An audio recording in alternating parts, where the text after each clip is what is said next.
Hey there, it's Melissa Brunetti, and welcome to the Mind Your Own Karma podcast.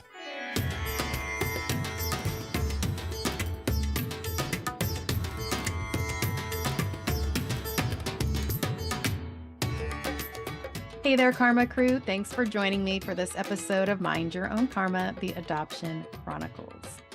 I want to ask you a question. Have you tried traditional medicine and therapies without benefit?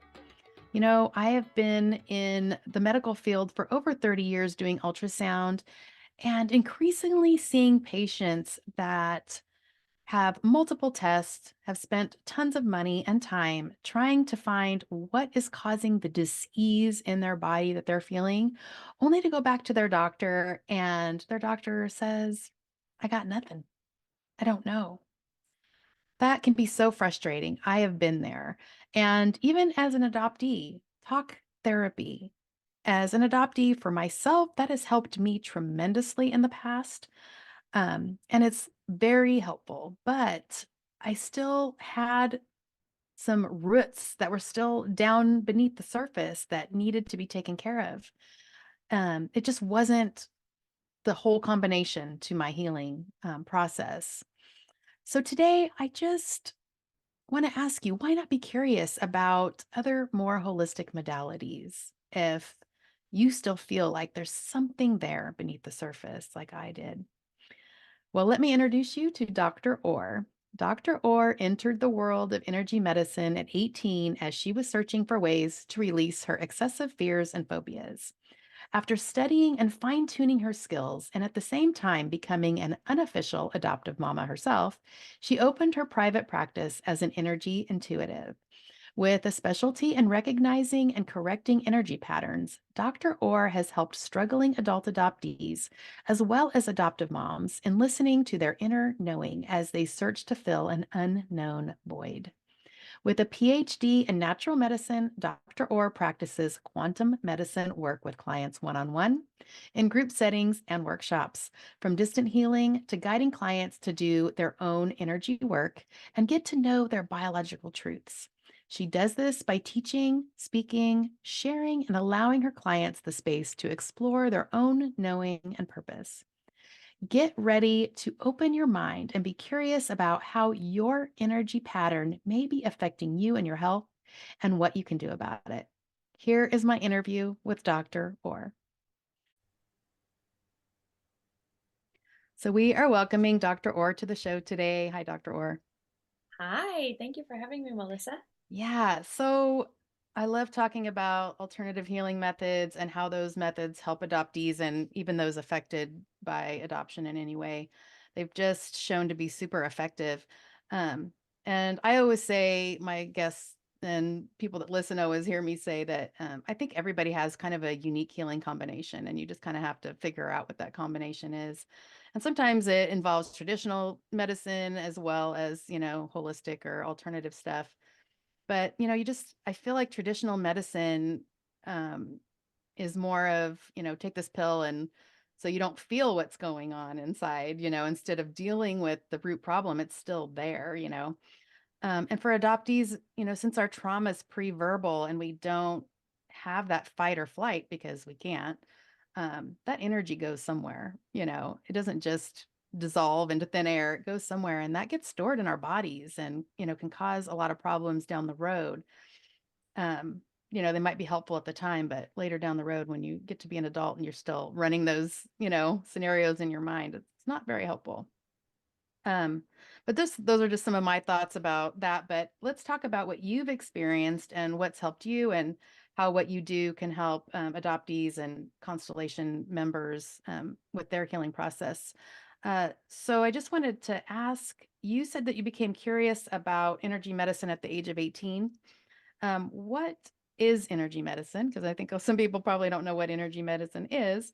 And why did you become interested in doing that? Okay, so first of all, energy medicine is looking, it's kind of what you've mentioned already. It's looking at physical issues through the whole human experience of who we are. So the layers of we have an energetic body, we have a mental body, we have a supramental body, we have a bliss body, right? There's these layers, and a physical body, of course, but the layers of who we are so specific. And so when we just go to a Western medicine doctor or practitioner, they're only looking at the physical. Yeah. And so in energy medicine, we're looking at the entire picture of who you are through all those different bodies. And we're seeing where things might be a little bit off, which gives us an understanding of, oh, you're having stomach problems all the time. There is actually something going on in your it could be your emotions. It could be that you're suffering, grief. It could be in your subconscious, right? So it could be something you don't even know affected you. And for adoptees, that is a very common thing, right? And it could be something that happened in utero. It could be, right? So like in energy medicine, we look at that in like that whole picture of being. And then the way it's worked is, you also mentioned this, it's through a variety of modalities. And there are different modalities that work for different people, right? So it could be more visual, like imagery work. It could be that a person needs the physical touch. It could be acupressure, holding acupressure points on your body to release certain emotions or traumas that are stored in the body. It could be meditation. There's a variety of things that connect into what energy medicine is and what the different modalities are. And how did you get interested in energy medicine? So I was experiencing a lot of phobias that felt very debilitating in my everyday life. In sleep, especially, I couldn't sleep alone or in quiet or in the dark.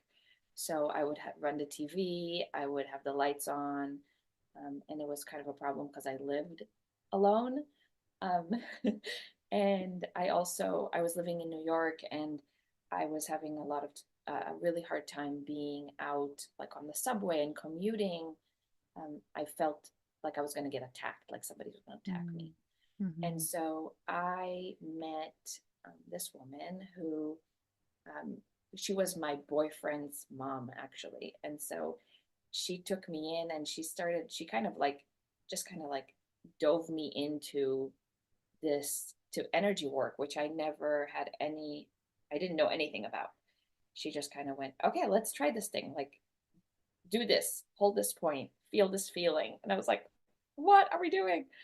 And and while I was like, what are we doing? It also really resonated with me. Like, I could feel an immediate connection to it.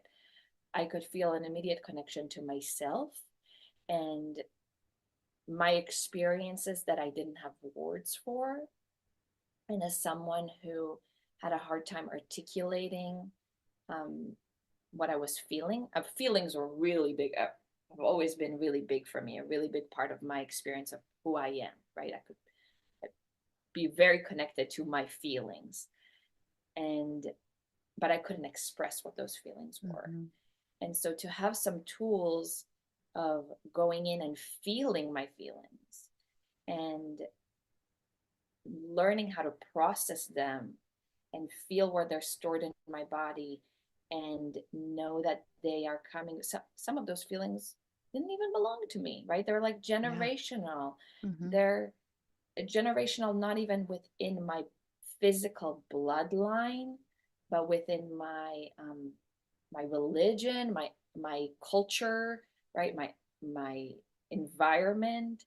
And so working through those things, it was an incredible transformation of within probably weeks of, oh, I can turn off the TV while I'm sleeping. I can turn off the light while I'm sleeping. I can sit on the train and not have any, fears. I can talk to people and feel very much more comfortable in my environment. And that took me down. Like once I experienced that, then I was like, okay, this is incredible. And then I started learning and deep diving into all these different aspects. And um, that that woman became my mentor for about 6.5 years. And yeah, and from there it evolved into my Yeah. practice. So you said while you were discussing that you felt a connection to yourself. Define yourself. What did you mean by that? So that's a good question, right? What is the self? Where we talk about like have a conversation with yourself, or my relationship with myself, or self-love. We talk about that all the time, right? But Mm-hmm. that's it's just us, right? It's us. So it's the layers of getting, I think it's getting quiet and letting go of the outside sounds and hearing what our environment says, or what we see in our environment, and hearing our own truth, our own knowing. um, I work a lot with archetypes. That was one of the Mm-hmm. first modality that I connected to. And so that is a part of who I am, right? Like all these kind of different personalities, right? Different aspects of myself. So connecting to the child in me, connecting to the mother in me, connecting to the rebel in me, right? Like connecting to the different aspects of my being. Yeah. So kind of your authentic self or Mhm. your pure essence or something like Mhm. that. Yeah, Yeah. your spirit, Yeah. your Whatever you soul call that. essence. Yeah. Yeah. So what was it about these unconventional or non-traditional, healing modalities that you felt worked for you? What were some of the changes maybe that you saw? You said you were able to move in the world a little bit easier. What else did you notice? What else did I notice? I noticed that it gave me a language that I really connected to. Um, I think as an empath and someone who's very sensitive, and my experience with other people who are very sensitive, we don't relate so well to the world. And I know for adoptees too, it's like there is you don't know who to connect to, right? Like Mhm. that's part of the challenge. And so this takes us out of the physical realm that we try so much to connect to because we think we should. And it takes us to this place where we connect to spirit, we connect to this space where we to the divine, right? Like where we all come from, and this unit of um, equality and belonging. Belonging, like Mhm. for me personally, belonging was huge, right? Yeah. Like, I mean, I that was one of my core wounds, is feeling like I don't belong. And wherever I was, right, in my immediate family of origin, my married family, my friendship groups, right? And that's a pattern that so many people can relate to, Mhm. especially in this world. Um, and finding my own, connecting to my own essence helped me then feel that belonging, feel that groundedness in I do belong. Yeah. I do have a space here. There is a place for me. Yeah. I think that's key is looking inside instead of outside. And that's what we always do is look outside for that Yeah. belonging, but it has to Yeah. start, like you said, with inside yourself. So let's talk about your practice. Like, so out of this energy work that you did, on your own and, the personal benefits that you gained, you grew this practice. And so tell us about what you do. So I mostly work with women, and I work on discovering what the physical is actually translating and trying to communicate with us, right? So if we're having physical issues, pains, ailments, diseases, what is the energy behind it? What is our body trying to kind of propel us towards, and ask, what is it asking us for? Yeah, our bodies communicate with us, whether we listen All or the not is time. another Yes, thing. whether we listen or not is a question. Yeah, so I help people listen. I help people like, okay, let's listen in. And sometimes it's easy to translate and sometimes it's a little more complicated. Um, but that first part, that first step of listening in is huge because we don't really want to listen. Yeah. And that's kind of what I was saying in the Really beginning is is traditional medicine tries to kind of quiet that, what it's Take a trying to tell pill, you. Yeah. put a Let's Band-Aid just, on it, yeah. let's ignore it and Right. move on. Yeah.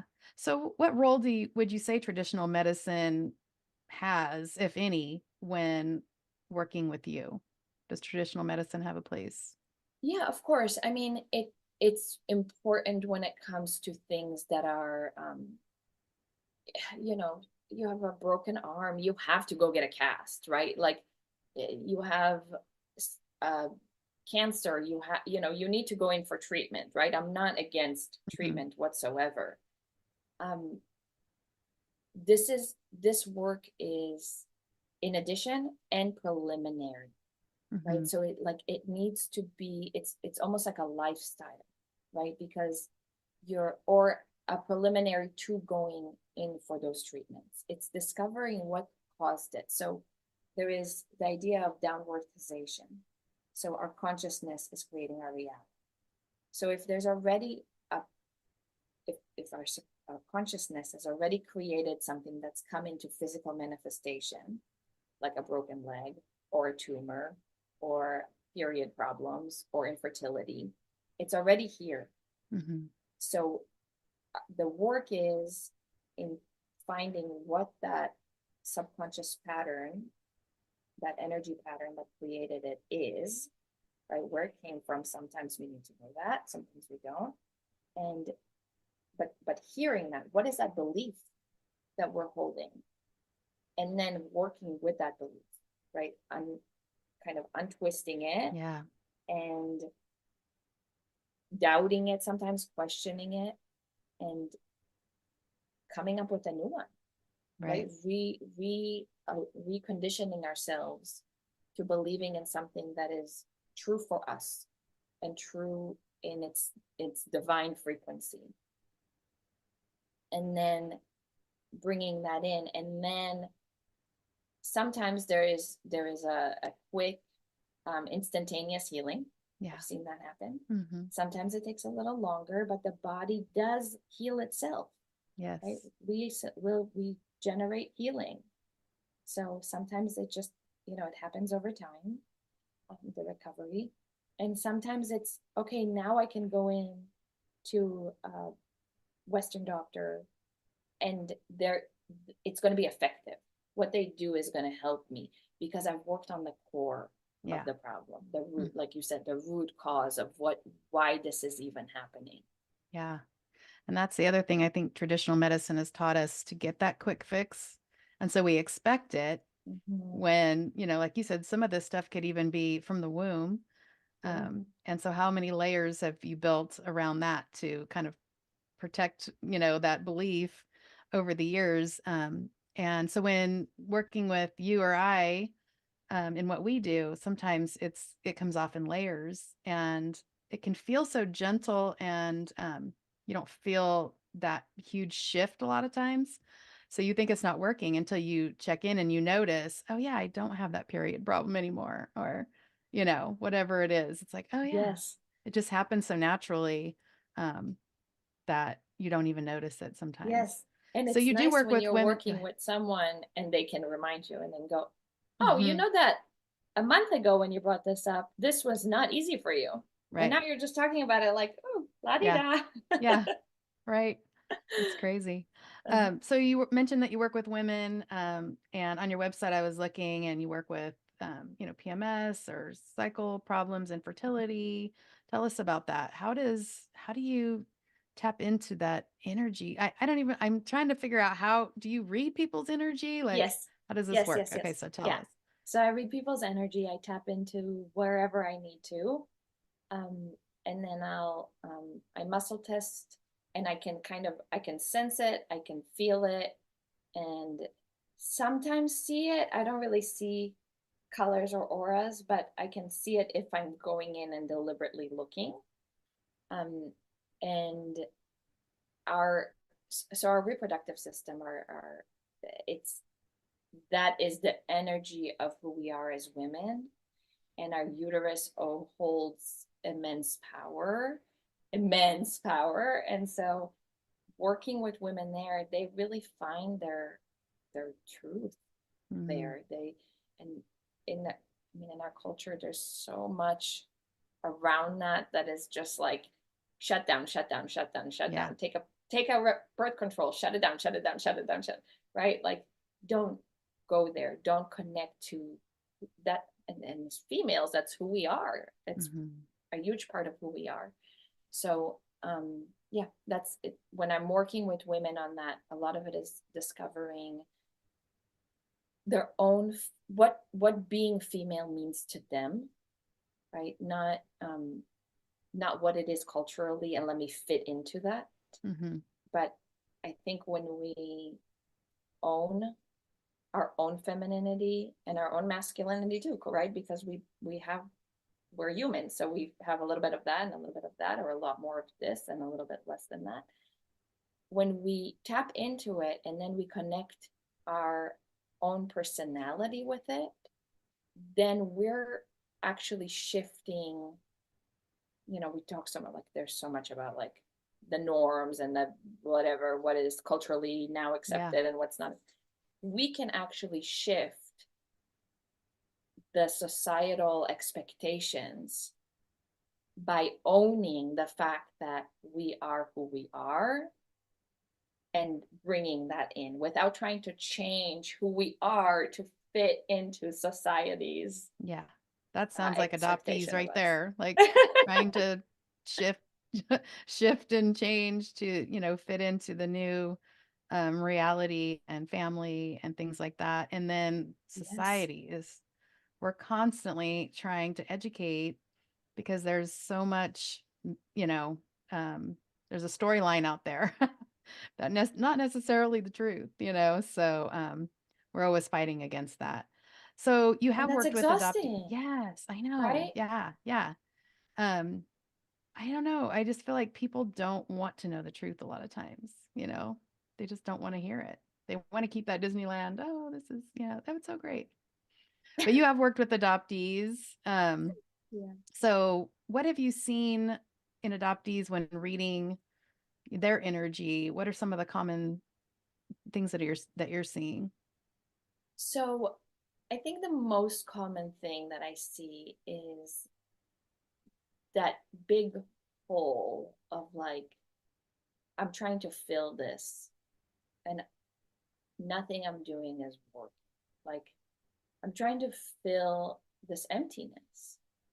And it really doesn't, it works a little bit with, this parent, or it works a little bit with this, loved one, or it works a little bit if I go and, surf, or, like, but there's still that, like, that emptiness that is usually trying to be filled up and met by, it ends up being like using vices, right? Like eating, shopping, drugs, sex. Like it's trying to fill that emptiness with something else. Because we were talking about the uterus a minute ago, do you see that adoptees have a problem with maybe showing up in that energy that you're looking at with that mother bond, and how that affects not only, males, but females in particular that have been adopted? And have you seen like anything with that affecting like their cycles or infertility? Trying to think if that's, my first instinct is yes, and I'm trying to think of like an example that I can give you. Um,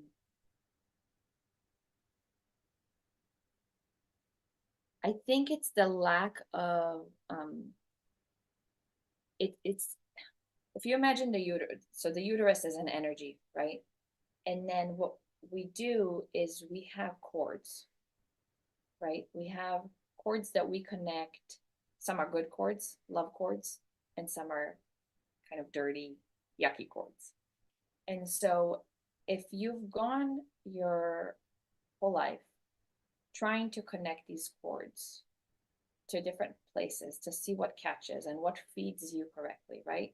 Mm-hmm. You're starting to, and you've never cleaned them out. You've never gone in and been like, okay, let me cut some of these off, or, Yeah.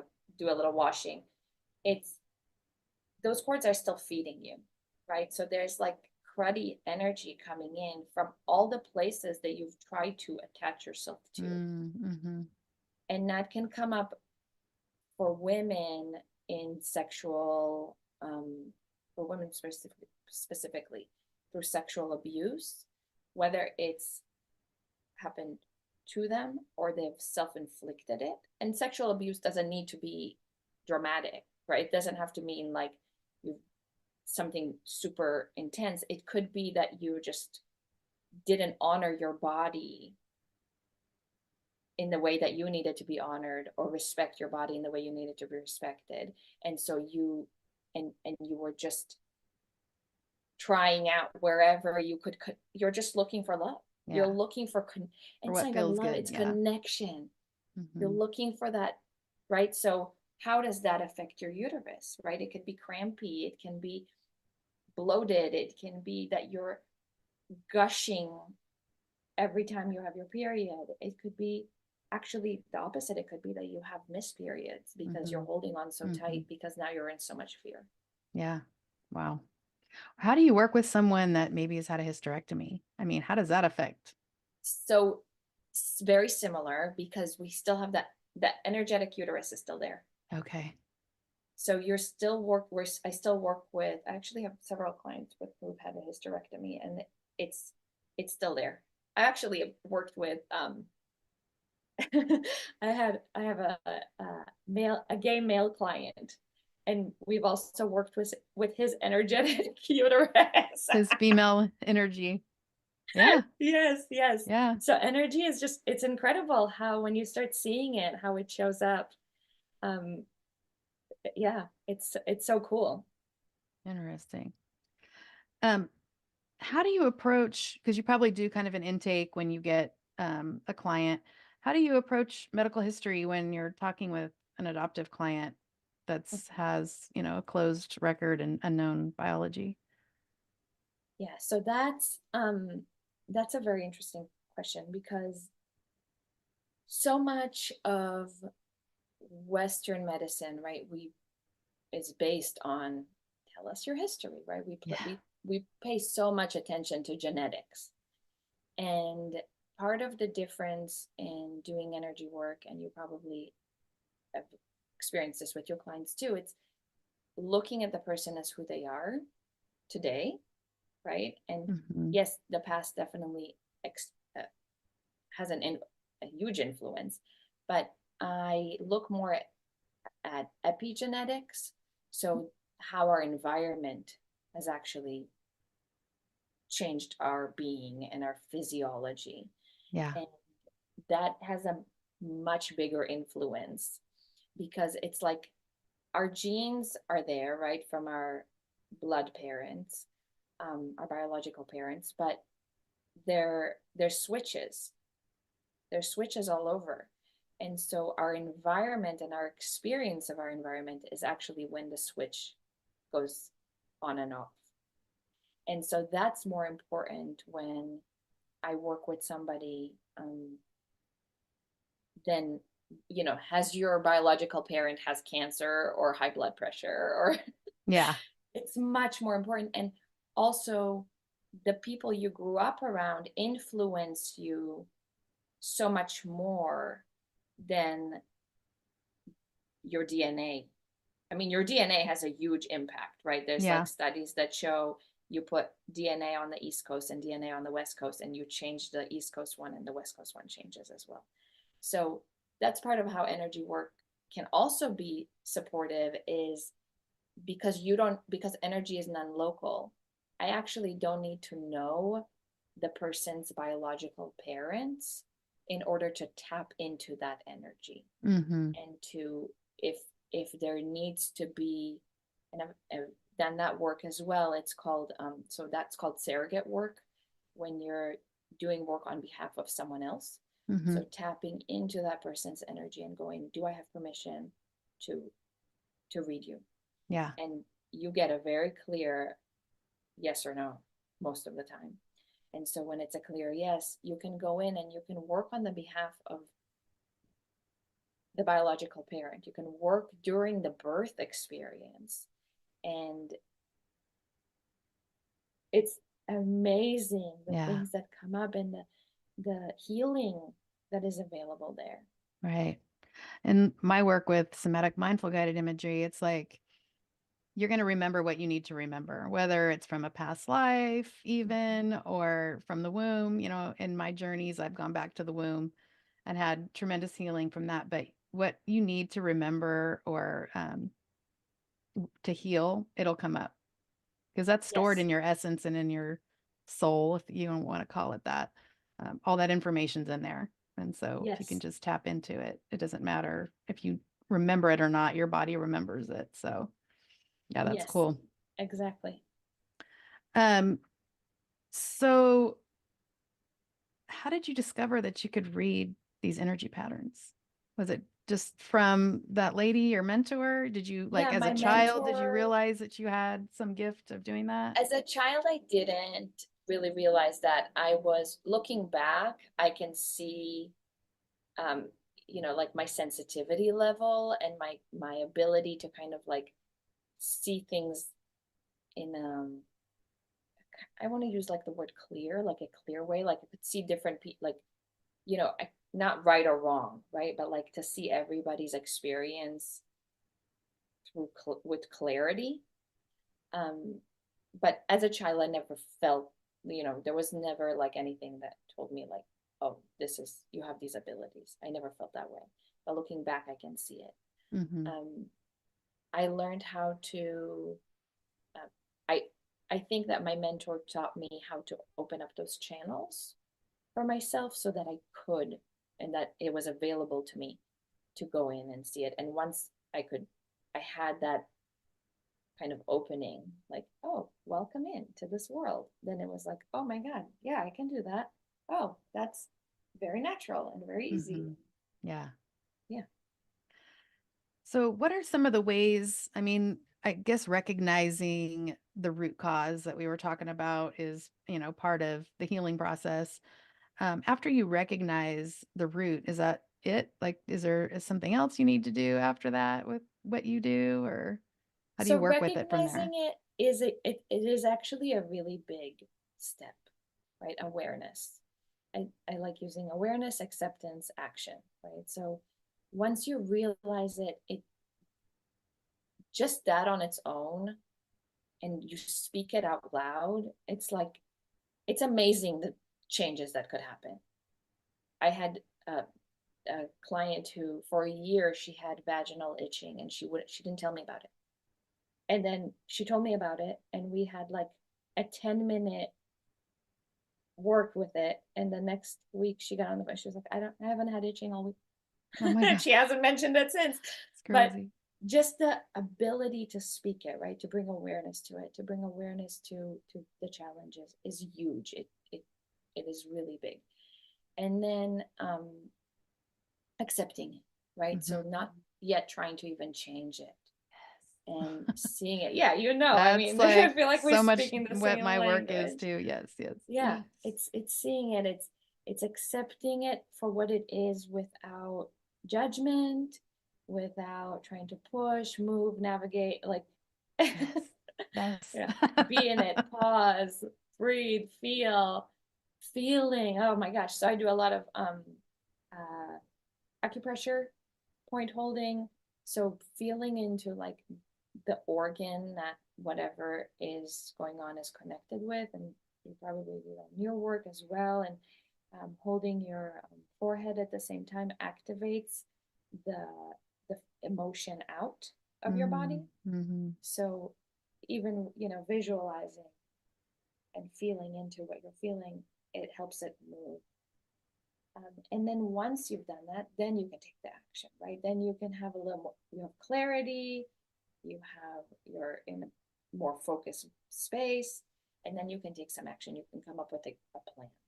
And that plan, depending on what it is, can be something that is like a protocol of, let's go through this. You're gonna, I love giving homework to my clients. So it's like, you know, you're having joint problems. So divine lubrication, visualize divine lubrication coming into your body. Set a timer for 5 minutes a day for 3 days a week, and do that. Right? Yeah. It's like it can be very simple like that, and it can be very organized. It can look more like a very intense hour-long session of firework and going back to that experience and reimagining it, or feeling and seeing where it is in the body and moving it out and replacing it with something else. Or it can be very basic and practical of like, go to a 12 step on eating, like go to a 12 step for drug issues. Like there's it can be something that a person needs that's very like physical, right? It can be imaginary, it can be in our subconscious, we can work there, or it can be something that's very practical in the day-to-day life. Right. It's just getting society to accept that even those visual imagery pieces it sounds so easy, right? And it sounds so woo-woo, but it really works. And just It trying to get really people, works. just try it. Really, and you feel it very quickly, right? Like when you try it, you feel it very fast. Yeah. So tell us some results that you have seen when working with some adoptee or adoption constellation clients. So better connection to their families, whatever they are, whether it's family of choice or family that adopted them. Way better connection, feeling like I mentioned belonging, feeling the belonging.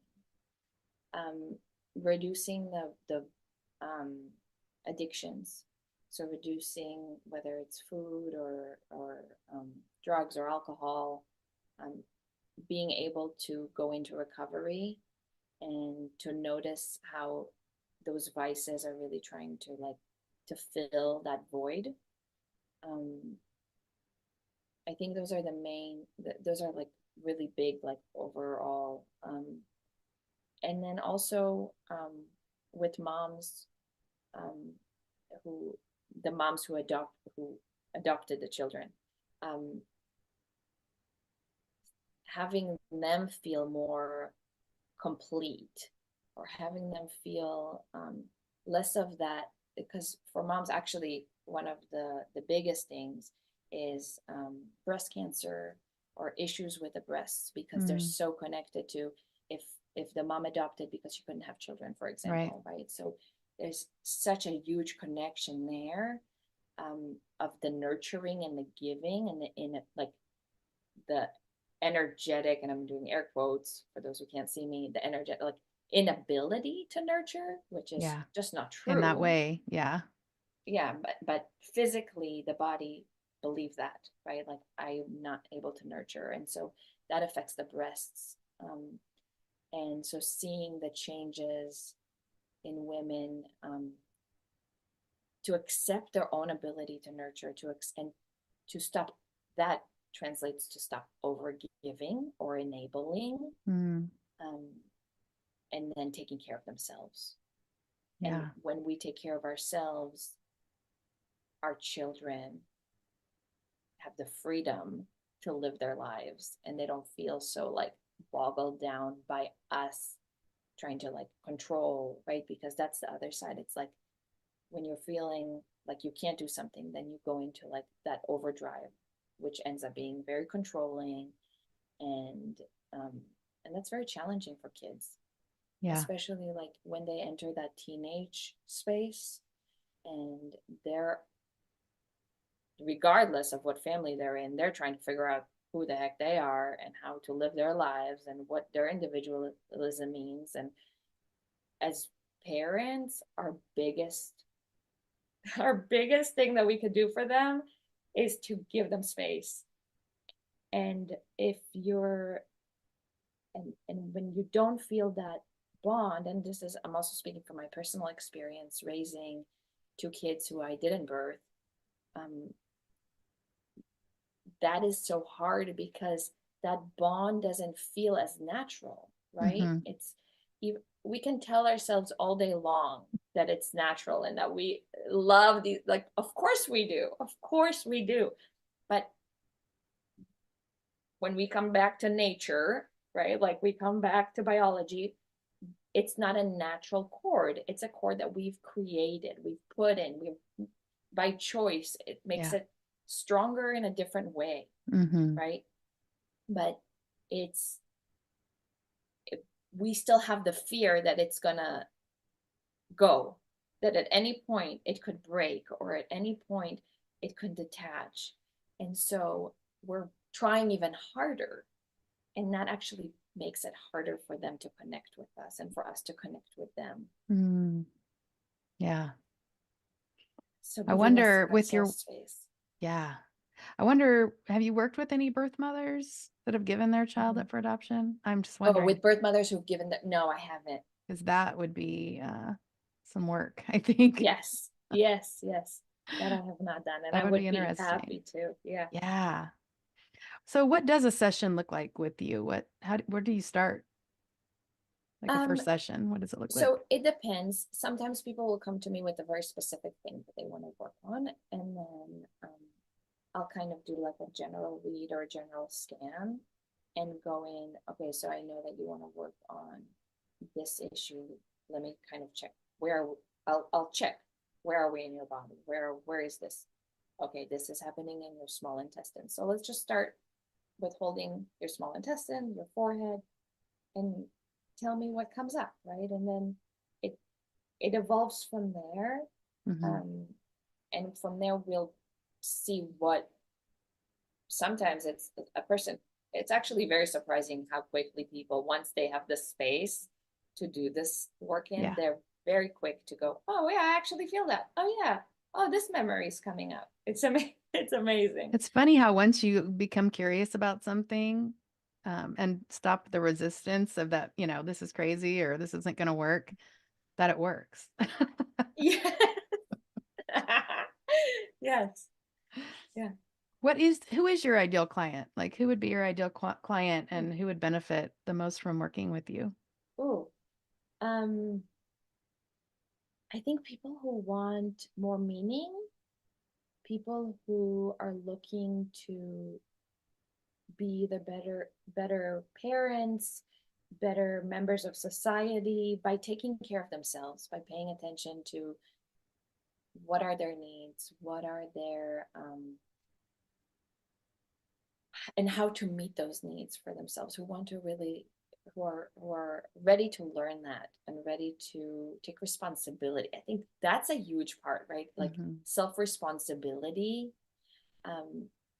is so big, because and it sounds like in your work too, the person is so, our clients are integrated into the work, right? They're not coming to somebody who's gonna like, I'm not gonna put my hands on you and heal you.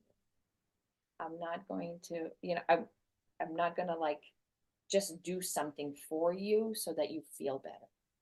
I'm going to work with you to discover together how you're going to, what you need, so that you can be in a better place, so you can move towards healing.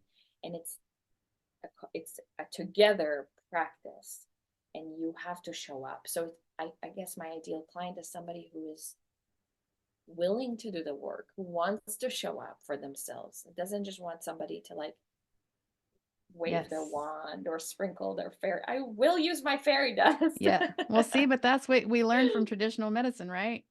Yes. Fairy dust is some pill or something and you feel better. So why can't, But yeah, it's definitely a co-creation. I know Yes. with my work, it's a co-creation, but what I love about it, and it sounds like it's the same for you, I love showing people their innate power to heal themselves. They don't get Yes. that. They don't Well said. understand that power that It they is have. huge. Yeah. And that is in all of us. Like you said, it's an innate power. It's in all of us. Yeah. And like you said, the healing part is your responsibility. Maybe Yes. what happened to you, you had no control over, but you do have control over and a responsibility to heal and live that life Mhm. that you want to live. That's your Absolutely. responsibility. So totally get And that too. I do believe in contracts. I believe that before we came here, we all made a decision of how we want to do this, who we want to be with, what families, what Yeah. experiences, and some of us choose some pretty hard experiences. Um, and there's a reason for that. I really Yeah. believe there's a reason for that. And Yeah. we find our power through it. And you know, all for like good for you for if you chose that really, really, really hard I know, path. right? And I then there's believe that people like too. us who will help Yeah. you. There's so many people that, Yeah. in the adoptee community specifically that say, I would never choose to be adopted. I did not choose this. And I just don't respond because I believe different and they can believe what that's Yeah. that's fine. But there's a lot of people that just totally don't think that's the truth, that you And sign these contracts before and you I get think here. part of why we have a fear around believing that's the truth is because then we feel like it's the victim. It's being in that victim space of like, oh, you're saying it's my fault. Mm, Well, no, I'm saying that you have power here. yeah, I'm saying exactly. when you take responsibility for something, you have the power to shift it. Right. You are all powerful. Yeah. And so if you just say, "Oh, I chose this.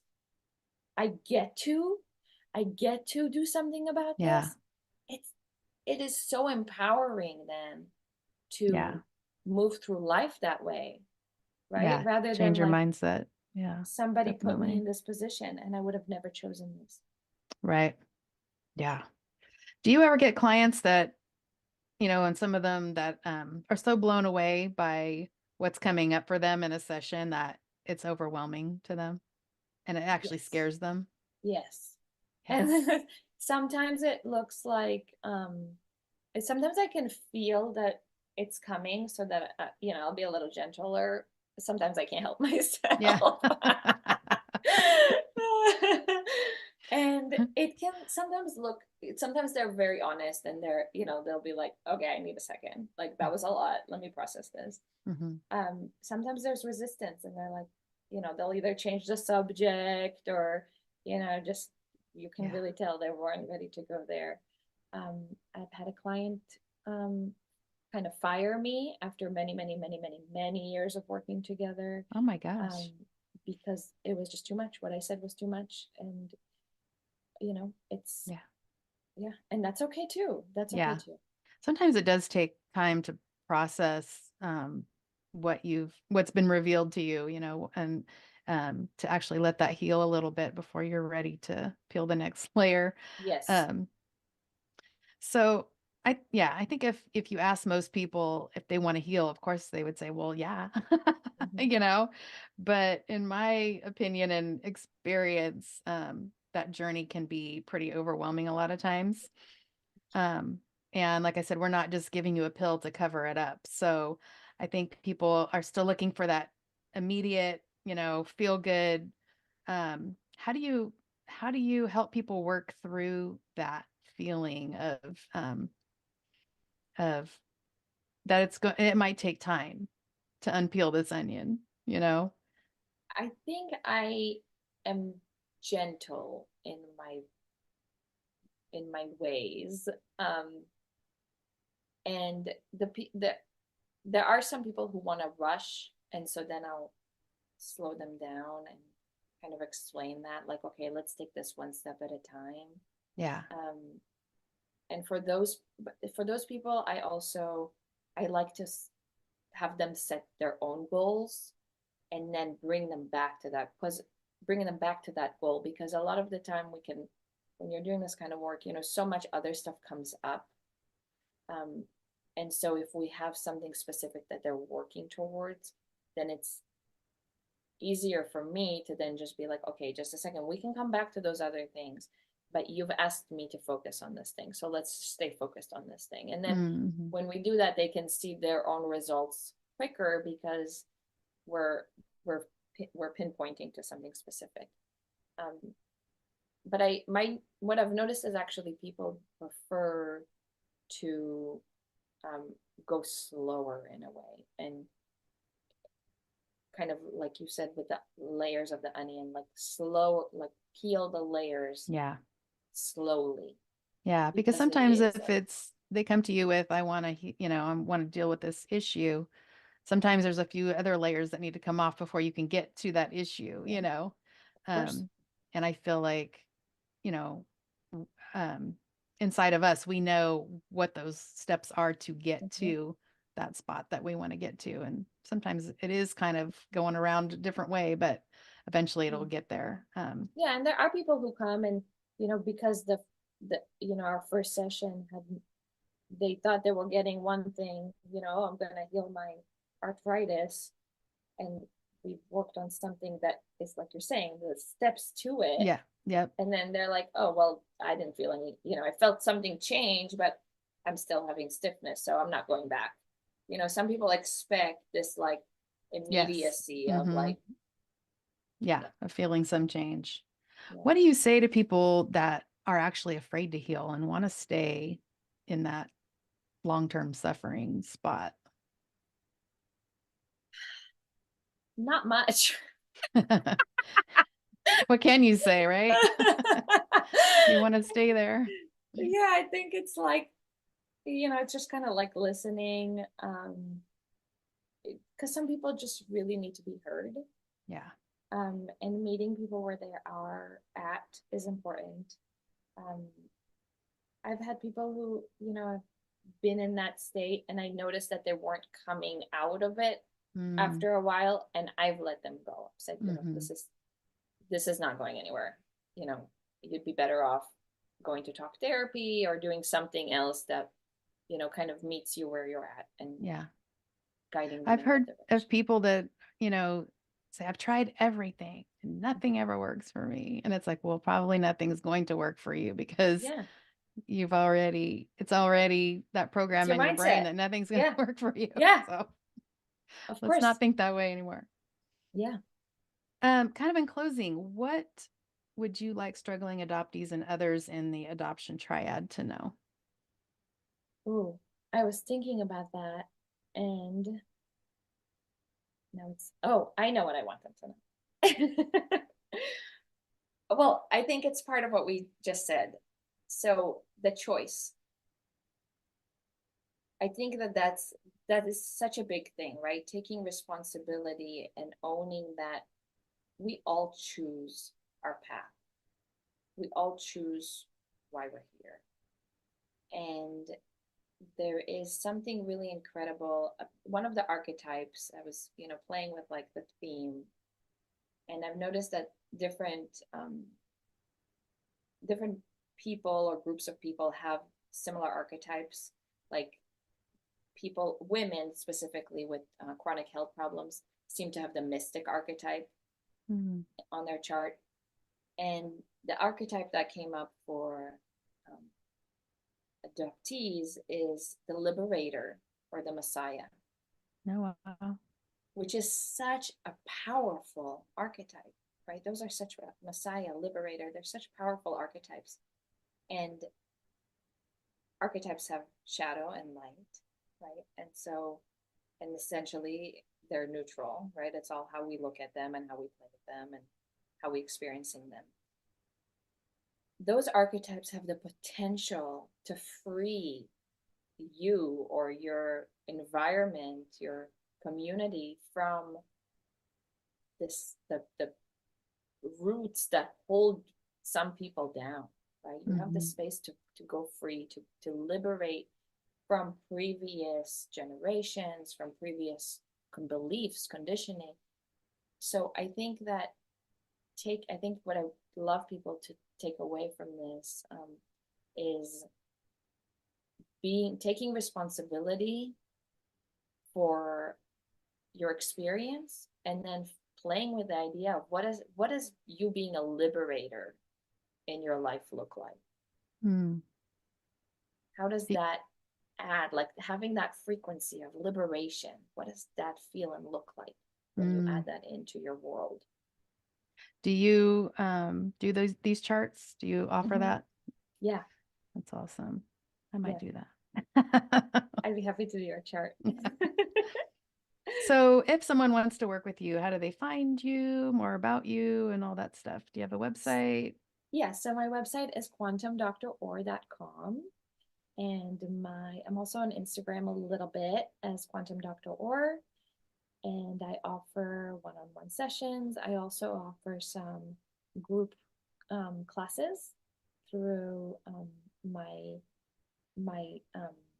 Intuitive Heart Institute, which I do with my partner Connie. We offer some archetype classes there, and that's a great way to kind of like work with others in group settings. Yeah. Well, I hope someone listening resonates with what we've talked about today and becomes curious about some of these holistic and alternative healing modalities and gets in touch with you. I really feel like those modalities are showing great effectiveness and promise in the adoptee community. So I just want to appreciate your work and what you're doing and working with adoptees and helping them heal that primal wound and just working with the adoptee community. I thank you for that. And thanks for coming on the show today. Thank you for having me. What an amazing conversation. And I'm always amazed at the capacity that we have to heal ourselves. We have that capacity within us. And if you're tired of putting that Band-Aid on and you want to get true healing, truly, this kind of healing is the gift that you give yourself, and it's so important.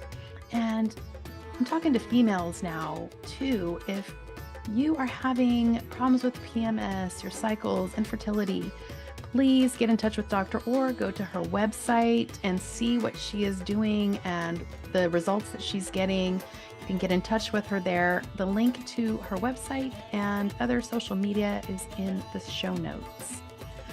If you are interested in somatic modalities, go to somatichealingjourneys.com and see what I've been up to and learn a little bit more about that. Get in touch with me.